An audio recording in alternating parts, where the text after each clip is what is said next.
You're listening to BYU-Idaho Radio. I'm Nathan Lenahan, and today I'm joined by Sharalyn Howcraft. She's a historian and archivist for the Church History Department. Sharalyn, thank you so much for coming on today. Thank you for having me.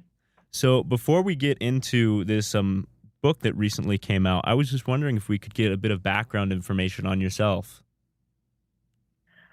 Sure. So I've been working in the Church History Department for a couple of decades now. I'm heading on 25 years. My work predominantly has been on the Joseph Smith papers, gathering manuscripts for that project, and eventually becoming project archivist. My specialty is in 19th century manuscripts, handwriting identification, custodial history and provenance of records, making sure that the documents that we were presenting in the Joseph Smith papers were authentic, and that kind of thing. And then a few years ago, I started transitioning a bit into Eliza R. Snow, and I am one of the co-editors of that volume. That's great. That's like a lot of stuff. And so now, could you tell us about the book that recently came out about Eliza R. Snow? So the volume is called Rise Up and Speak. It's a selection of discourses. The entirety of the discourses that we're aware of that Eliza R. Snow gave is approximately 1,300. But as you know, not all records are created equal, and some of those references are simply that she spoke.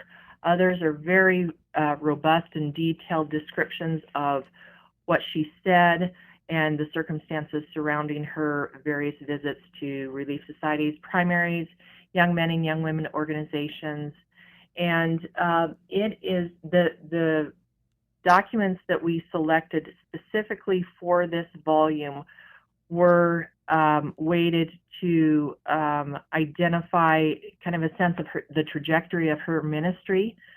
She is going to various organizations over several decades, and she there's a variety of topics that she covers, but because her speaking engagements were relatively extemporaneous, there's many themes that she went back to time and time again.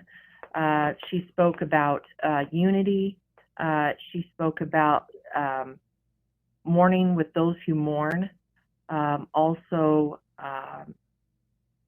building up the organizations. She encouraged women particularly to be useful, to gain skills, to gain an education, and to really use those skills and abilities for the church, for the kingdom of God on earth.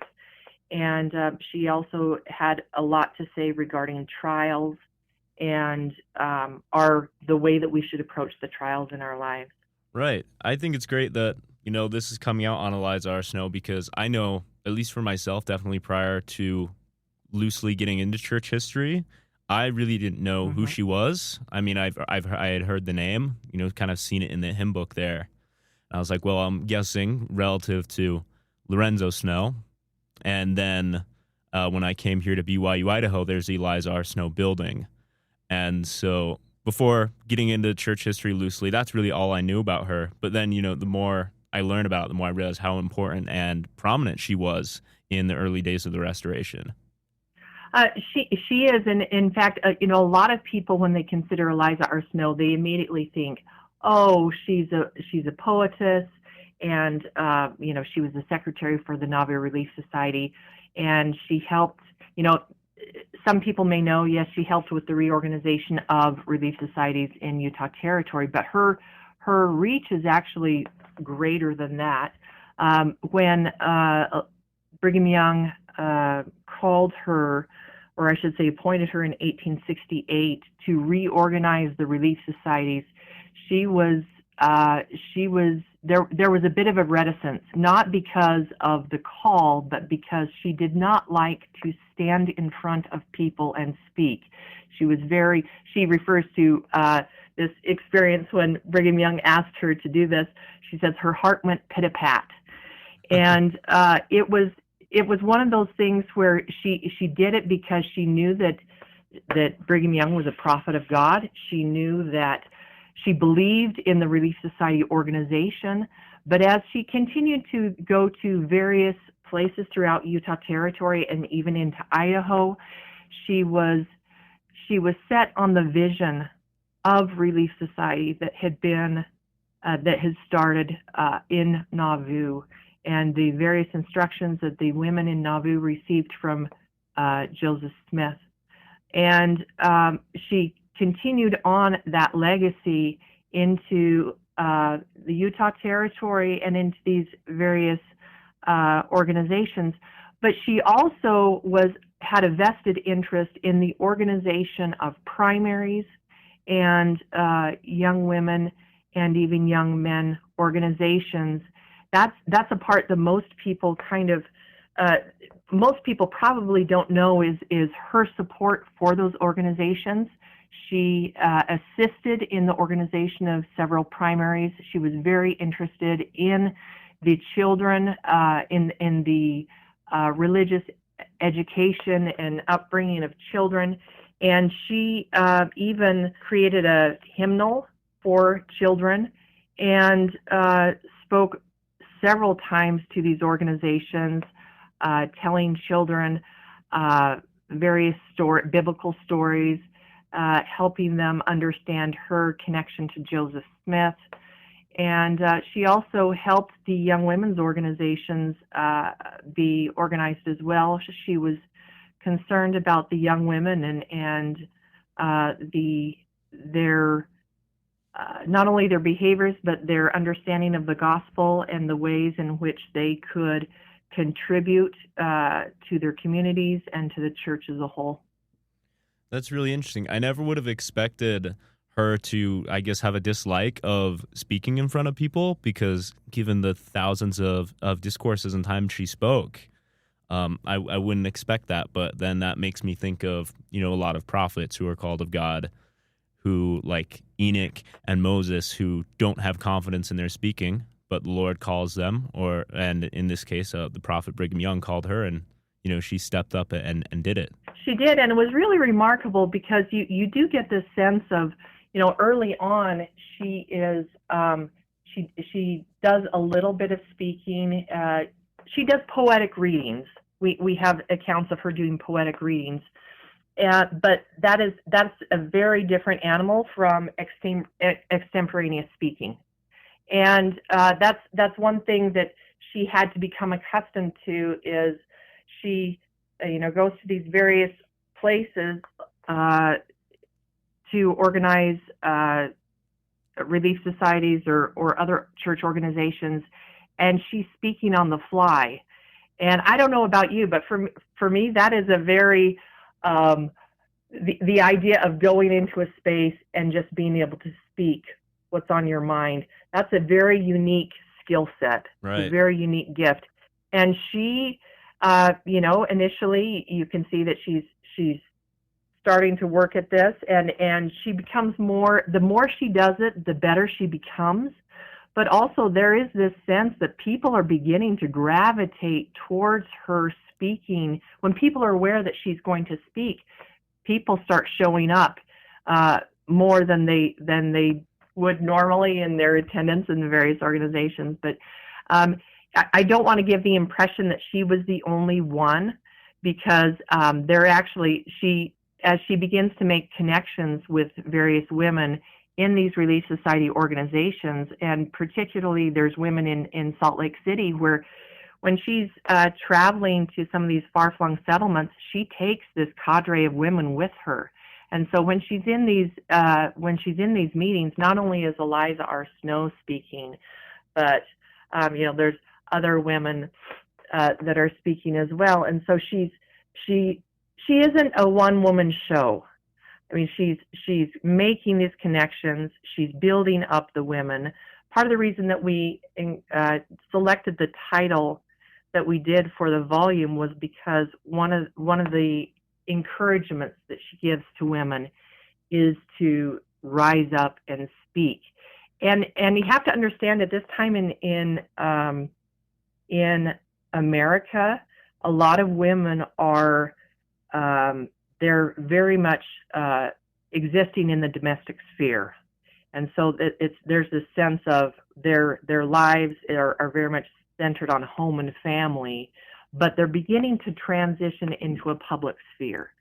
And this, so part of her desire for women to rise up and speak is for them to cultivate gifts and abilities and public speaking skills that they simply haven't engaged with prior to this time.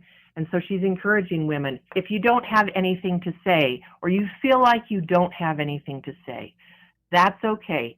Stand up and things will come to your mind. And really, this is a formative period for the Latter-day Saint women, because there is efforts on the federal level to squelch plural marriage, and these efforts to get women to speak really is kind of a training ground for women to become articulate, Latter-day Saint women to become articulate and capable in public settings. And this really feeds into this larger national conversation about women, and particularly Latter-day Saint women, and their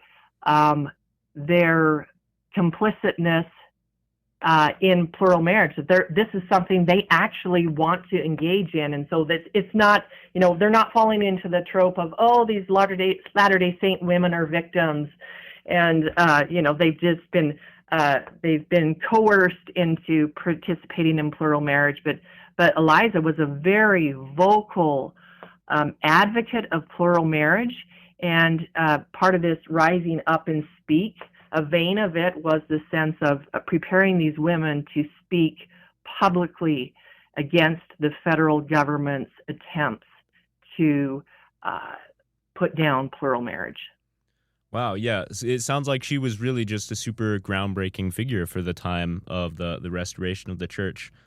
Well, she was certainly a contributing part, and again, I don't want to convey her as the sole voice. I mean, there's other women, but she's certainly a forerunner in those conversations about getting women to be comfortable in public settings, getting them to speak their mind, to articulate their thoughts, and that kind of thing. Do you feel like Eliza R. Snow and a lot of these other women aren't as well known among modern church members as they should be for the great impact they've had?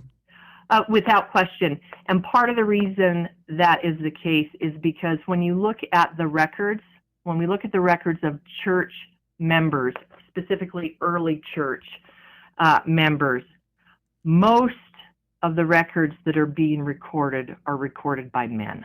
But what begins to happen is that there begins to be this literary component within the Latter-day Saint women who are beginning to submit pieces to newspapers, are beginning to create their own newspapers.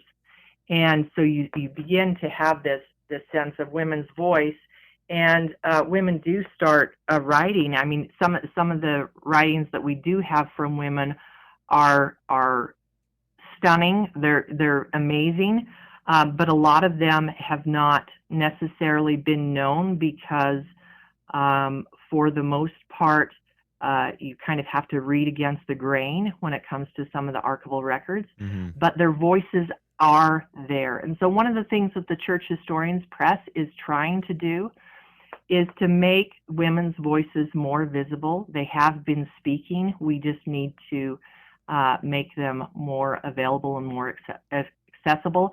That's part of the reason why why the Church Historians Press published the first 50 years of Relief Society, At the Pulpit, and Carry On, and now Eliza R. Snow, this Rise Up and Speak volume. Yeah, so are there going to be future volumes? Do you know?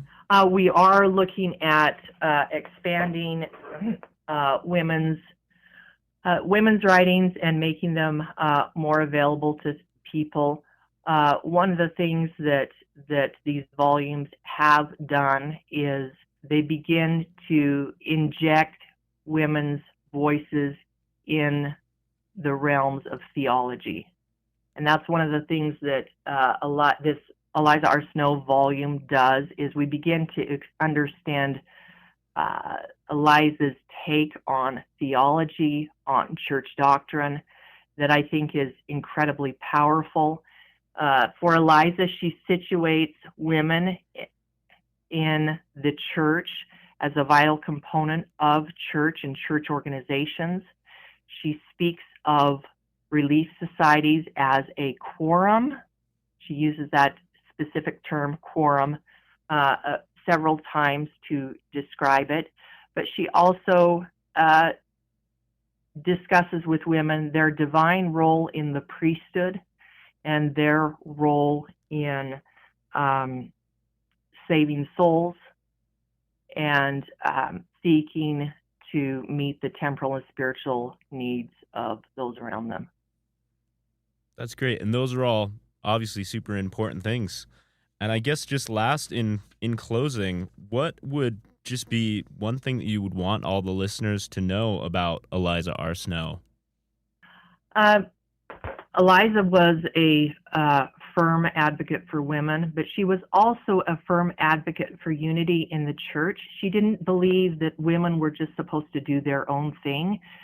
She spoke several times about the sense of the unifying work of both the men and the women in the church. They were not, she didn't see them as siloed. And so that sense of unity in our purposes and our vision of what we are to do within the church and the kingdom of God, it was powerful. She encouraged people to seek out their own salvation. And I think that her thoughts and her words on overcoming trials are particularly profound and powerful. We tend to relegate the past to the past, and yet there are so many aspects of her discourses that are timeless. I talked to several of my co-editors on this volume. I said, it was no mistake that I was annotating one of these discourses about a significant epidemic that was going on that killed many people in territorial Utah in 1874. It was no coincidence that I was writing about that in the shadows of the COVID-19 pandemic. Right. And so there were many elements of this, the tragedy, the heartache, the trial, and overcoming those trials that are extremely relevant today. Sharalyn, thank you so much for coming on and sharing all this with us. You're welcome. Thank you for having me.